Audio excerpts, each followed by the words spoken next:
사랑하는 형제자매 여러분, 오늘 하루도 주님의 은혜 안에서 평안하셨습니까? 분주한 일상 속에서 잠시 멈추어 하나님의 말씀을 통해 우리의 영혼에 새로운 힘을 얻는 귀한 시간이 되기를 소망합니다. 우리가 나누는 이 말씀이 여러분의 삶의 위로와 도전이 된다면 주변에 지치고 힘든 영혼들에게도 이 은혜를 나누어 주십시오. 구독과 공유를 통해 이 채널을 알려주시는 것은 단순히 영상을 퍼뜨리는 것을 넘어 어두운 세상에 복음의 빛을 함께 비추는 귀한 동력이 될 것입니다. 여러분의 그 작은 섬김 위에 하나님의 크신 축복이 함께하기를 기도합니다.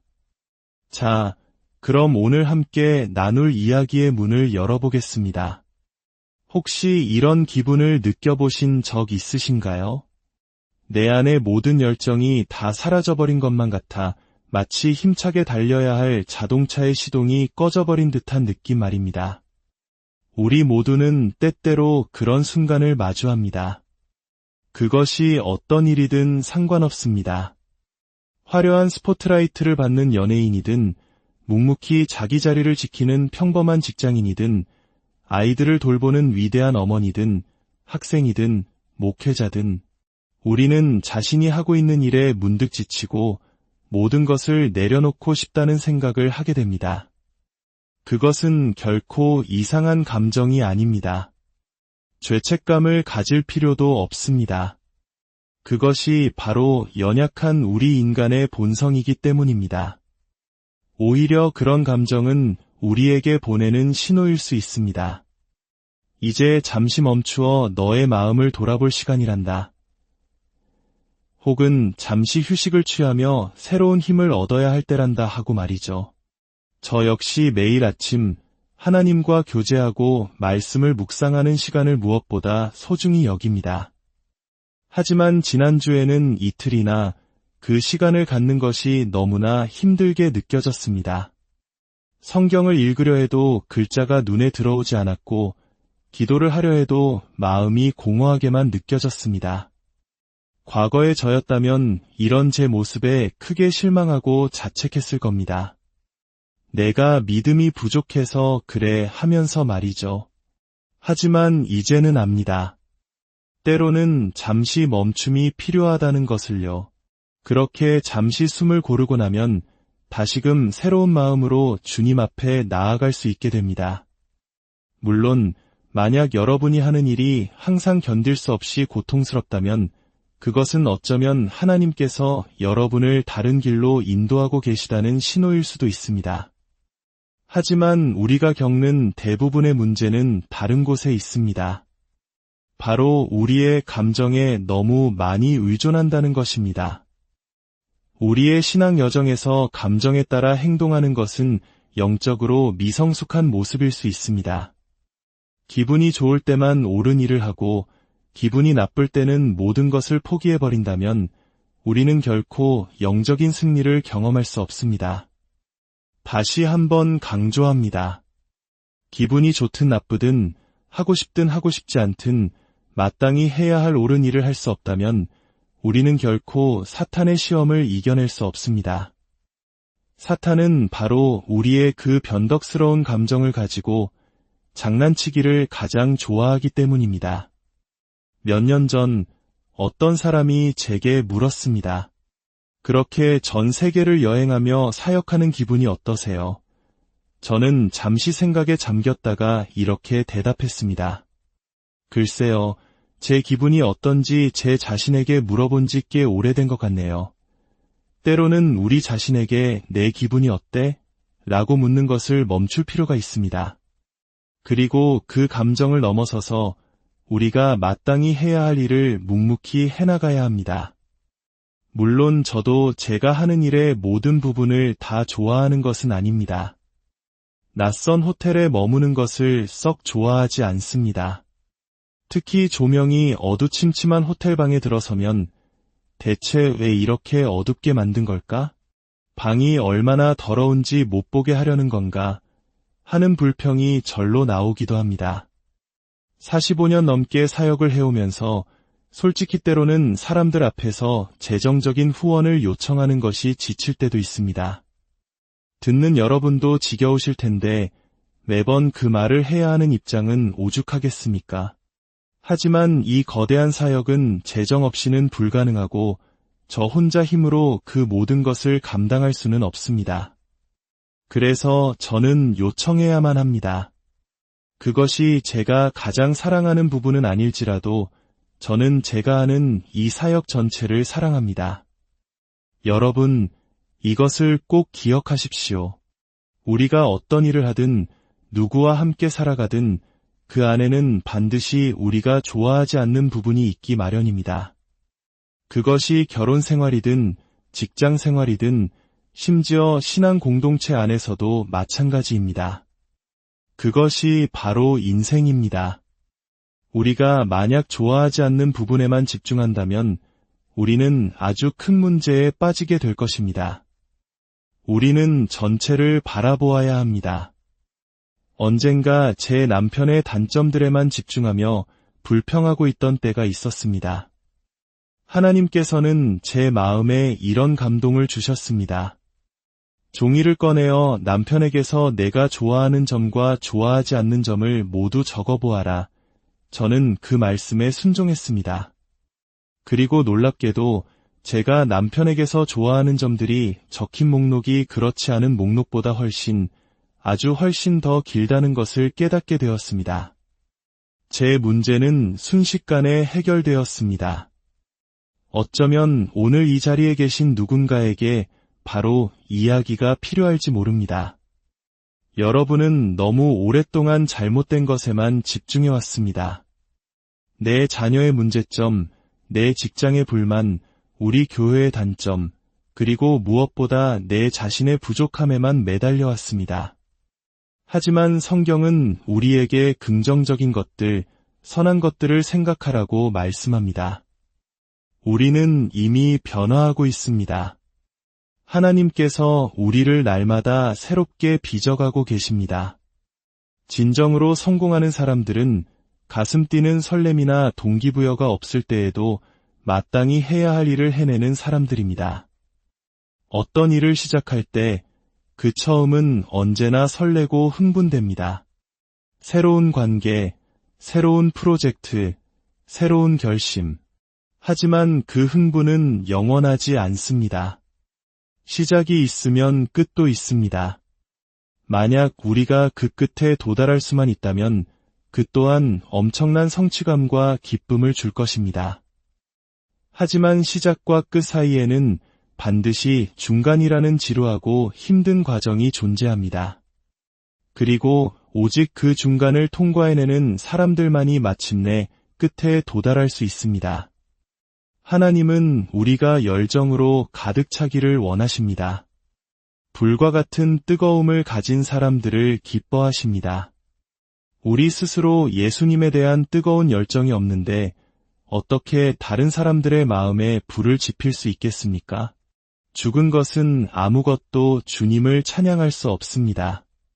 시편 115편 17절은 말합니다. 죽은 자들은 여호와를 찬양하지 못하나니 침묵 속으로 내려가는 자들은 아무도 못하리로다. 죽은 태도를 갖지 마십시오. 예수님께서 말씀하신 해칠한 무덤처럼 겉은 번지르르 하지만 속은 죽은 뼈들로 가득한 사람이 되지 마십시오. 이 세상 누구보다 기뻐해야 할 사람들이 있다면 그건 바로 우리 그리스도인들 아니겠습니까? 우리가 가진 기쁨과 평안이야말로 세상 사람들을 예수님께로 이끄는 가장 강력한 초대장입니다. 세상 사람들이 분노하는 일에 함께 분노하지 않고 세상 사람들이 절망하는 상황 속에서도 소망을 잃지 않는 모습. 그것이 바로 살아있는 믿음의 증거입니다. 로마서 12장 11절은 이렇게 권면합니다. 부지런하여 게으르지 말고 열심을 품고 주를 섬기라. 물론 항상 소리내어 웃고 떠들라는 의미는 아닙니다. 하지만 우리는 미소 지을 수 있습니다. 자, 지금 한번 부드럽게 미소 지어 볼까요? 미소는 놀라운 힘을 가지고 있습니다. 우리가 다른 사람에게 미소 지으면 대부분의 경우 그들도 우리에게 미소로 화답합니다. 이 어둡고 부정적인 세상에 그 무엇보다 필요한 것이 있다면 바로 그런 작은 기쁨의 나눔일 것입니다. 세상을 변화시키는 책임은 바로 우리에게 있습니다. 하나님을 모르는 사람들에게 올바른 삶을 기대할 수는 없습니다. 우리가 먼저 더 높은 기준을 가지고 살아가야 합니다. 하나님은 이 특별한 시대에 바로 이 자리에 여러분을 우연히 부르신 것이 아닙니다. 여러분 한 사람 한 사람을 이 시대를 위한 사역자로 택하셨습니다. 여러분은 직장에서, 가정에서, 이웃과의 관계 속에서 살아있는 복음 그 자체가 되어야 합니다. 굳이 입으로 복음을 전하지 않아도 괜찮습니다. 그저 여러분의 삶으로 그리스도를 보여주십시오. 골로새서 3장 23절은 말합니다. 무슨 일을 하든지 마음을 다하여 주께 하듯 하고 사람에게 하듯 하지 말라. 아침에 출근할 때 하나님, 오늘 이 일은 주님을 위해 하겠습니다. 라고 기도하십시오. 아침에 옷을 입을 때 주님, 오늘은 주님을 위해 단장합니다. 제가 무엇을 입기를 원하십니까? 라고 여쭈어 보십시오. 우리가 하는 모든 일이 사람을 위한 것이 아니라 주님을 위한 것이라고 생각할 때 우리는 그 안에서 새로운 의미와 기쁨을 발견하게 될 것입니다. 우리가 주님을 위해 하는 모든 일에 대해 주님께서는 가장 좋은 때에 반드시 갚아주실 것입니다. 여러분의 태도가 여러분의 인생을 결정합니다. 제가 한 말을 들으셨습니까? 여러분이 아무리 뛰어난 재능을 가졌더라도 나쁜 태도를 가지고 있다면 결국 실패할 것입니다. 반대로 재능은 조금 부족할지라도 최고의 태도를 가진 사람은 반드시 성공할 것입니다. 그러니 다른 사람과 비교하며 낙심하지 마십시오. 내가 저 사람보다 학력이 부족해서, 능력이 부족해서 안 된다고 생각하지 마십시오. 여러분은 최고의 태도로 그 모든 것을 만회하고도 남을 것입니다. 직장에서 조금 더 일찍 출근하고 조금 더 늦게 퇴근하는 사람이 되십시오. 누구도 하기 싫어하는 굳은 일에 기꺼이 나서는 사람이 되십시오. 그리고 무엇보다 감사하는 사람이 되십시오.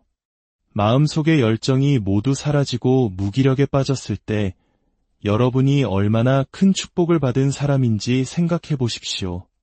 제가 경험했던 가장 강력한 열정의 예시는 처음 인도를 방문했을 때였습니다.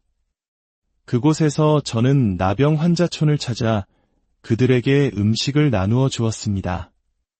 손가락과 발가락 일부가 문드러져 사라진 한 나병 환자가 제게 다가와 흥분된 목소리로 말했습니다.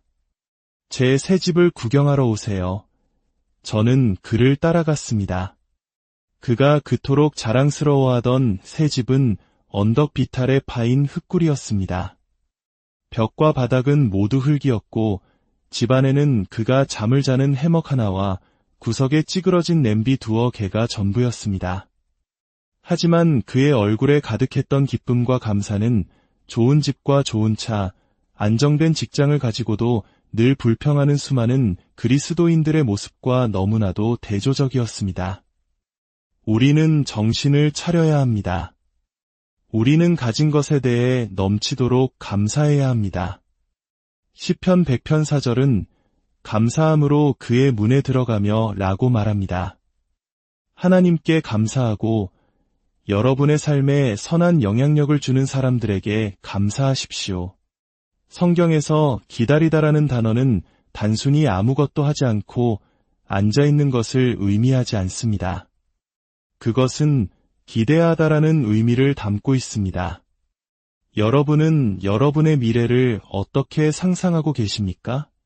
여러분의 삶에 아무런 변화도 없을 것이라고 생각하십니까? 아니면 하나님께서 놀라운 일을 행하실 것이라고 기대하고 계십니까? 누군가를 향해 당신은 절대 변하지 않을 거야 라고 말하는 것보다 더 끔찍한 저주는 없습니다. 여러분의 자녀에게, 여러분의 배우자에게 절대 그런 말을 하지 마십시오. 하나님은 언제든 누구든 변화시킬 수 있는 분이시기 때문입니다. 하나님의 말씀은 살아있고 활력이 있습니다. 성경에 기록된 모든 말씀은 생명과 능력으로 가득 차 있습니다. 우리가 말씀을 묵상하며 하나님과 시간을 보낼 때 우리는 그분의 능력과 지혜, 그리고 진리를 우리 삶에 활성화시키는 것입니다. 오늘 말씀을 마무리하며 여러분을 위해 기도하고 싶습니다. 살아계신 하나님 아버지, 때로는 삶의 무게에 짓눌려 모든 열정을 잃어버리고 무기력에 빠지는 우리를 불쌍히 여겨 주시옵소서. 우리의 감정과 상황에 따라 흔들리는 연약한 믿음이 아니라 어떤 상황 속에서도 변치 않는 주님의 말씀을 붙드는 견고한 믿음을 허락하여 주시옵소서. 우리의 시선을 문제에서 돌려 우리에게 베푸신 셀 수 없는 은혜들을 바라보게 하옵소서. 불평의 입술을 닫고 감사의 입술을 열게 하시며 우리가 하는 모든 작은 일들 속에서 주님을 섬기는 기쁨을 누리게 하여 주시옵소서. 오늘 이 말씀을 듣는 모든 심령 위에 하늘의 새 힘을 부어주시고 꺼져가던 열정의 불꽃을 다시 한번 성령의 불로 활활 태워주시옵소서. 그리하여 각자의 삶의 자리에서 기쁨과 감사로 주님께 영광 돌리는 살아있는 증인들이 되게 하여 주시옵소서. 우리를 사랑하시는 우리 주 예수 그리스도의 이름으로 간절히 기도드립니다.